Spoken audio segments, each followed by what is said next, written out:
समाज में धर्म के झगड़े चल रहे हैं, हमको क्लासरूम में बैठ के सेटल करना पड़ेगा कि ये बच्चा जब जाए तो उन धार्मिक झगड़ों में शामिल ना हो पाए। इवन को इन्फ्लुएंस भी करने की कोशिश करे तो उसको क्लैरिटी है, उसको इंटरनेट पे व्हाट्सएप पे भी कोई ऐसा मटेरियल मिले तो उसको क्लैरिटी रहे, नहीं नहीं I have understood it, this is rubbish, that we have to prepare for. धर्म के जाति के झगड़े हैं, क्षेत्रवाद के झगड़े हैं, क्रिटिकल नहीं है। 5000 साल पहले जिसने कुछ कह दिया उसी को माने बैठे हैं। नया करने की क्षमता पैदा नहीं हो रही है हमारे बच्चों में। आप देखिए कितने बच्चे हैं जो नया पैदा कर सकते हैं, नया सोच सकते हैं, रिस्क ले, क्योंकि नया करने के लिए रिस्क चाहिए, रिस्क लेने की क्षमता चाहिए, और रिस्क लेने की क्षमता हम लोग नहीं पैदा कर पा रहे हैं बच्चों में। क्योंकि हम जब पैदा कर पाएंगे तो हमारी क्लास में पढ़ने वाले 40 बच्चों में से कम 38 के बीच होनी चाहिए।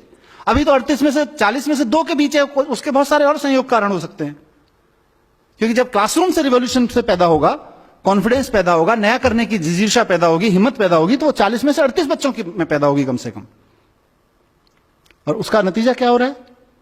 एक नेशन जो अपने आप में कॉन्फिडेंट नहीं है, एक सोसाइटी जो अपने आप में अपने थॉट्स पे कॉन्फिडेंट नहीं है, अपने थॉट्स के प्रति क्रिटिकल, अपनी कन्वेंशंस के प्रति क्रिटिकल नहीं है, कुछ नया करने की हिम्मत नहीं जुटा पा रही है।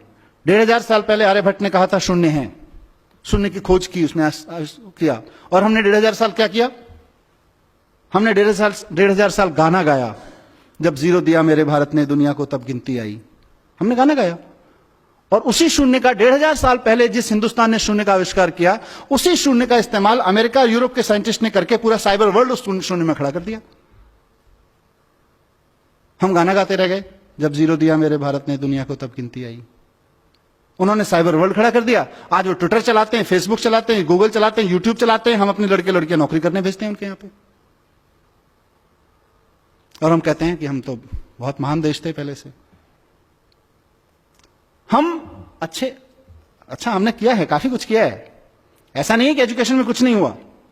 मैं with due respect to every educator मैं कहना चाहता हूं कि एजुकेशन की आज तक की बहुत अचीवमेंट है। आज मैं अगर आपके सामने खड़ा होकर इस मंच से बोल पा रहा हूं और आप में से कोई इस बात को लेकर क्वेश्चन नहीं कर रहा है कि ये जो आदमी इतनी बड़ी बड़ी बातें यहां कर रहा है इसका धर्म और जाति क्या है, वो एजुकेशन की अचीवमेंट है आज हमारे यहां।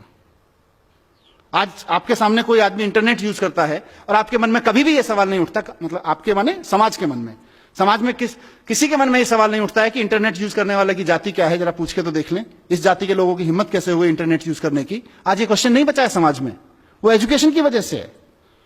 500 साल पहले गुलाम खरीदना और रखना या गुलाम की तरह बिकना समाज की स्वीकृति में था।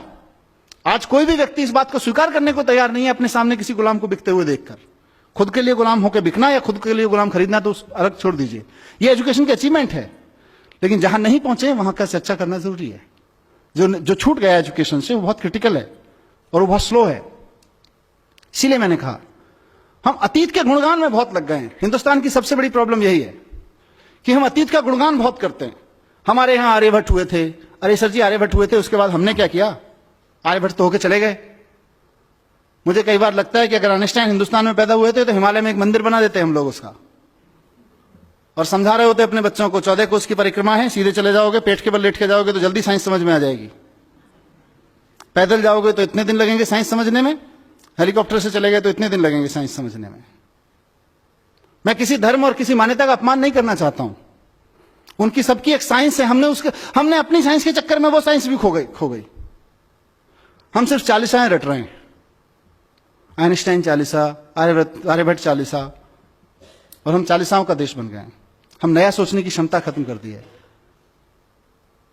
तो मैं इस सभा के माध्यम से, जैसा मैंने शुरू में कहा कि एक बहुत बड़ा स्वार्थ मुझे यहां पे खींच के लाया है, और मेरा वो स्वार्थ है साथियों, मेरा एक सपना है कि इस देश की पॉलिटिक्स में एजुकेशन एक बड़ा मुद्दा बने, इस देश की सोच में एजुकेशन एक बड़ा मुद्दा बने। मैं एक ऐसे दिन का सपना देख रहा हूं कि हमने बड़े बड़े तरह के इलेक्शन देखे हैं। हम आ गए तो गरीबी हटा देंगे, हम हटा गए तो हिंदुओं को राज दे देंगे, हम आ गए तो मुसलमानों को राज दे देंगे, हम आ गए तो सिख इनका ये कर देंगे, उनका ये कर देंगे। हमने अलग अलग तरीके के अलग अलग रीजनल विज़ावी नेशनल इलेक्शंस में अलग अलग मुद्दे देखे हैं। मैं चाहता हूं कि इस देश में इस बात पर डिबेट हो और पॉलिटिकल पार्टीज आके खड़ी हों और कहें कि अगर हम आ गए तो हम एजुकेशन को यहां लाके खड़ा करेंगे, उस पर इलेक्शन लड़े जाएं। गलत सपना तो नहीं देख रहा जी?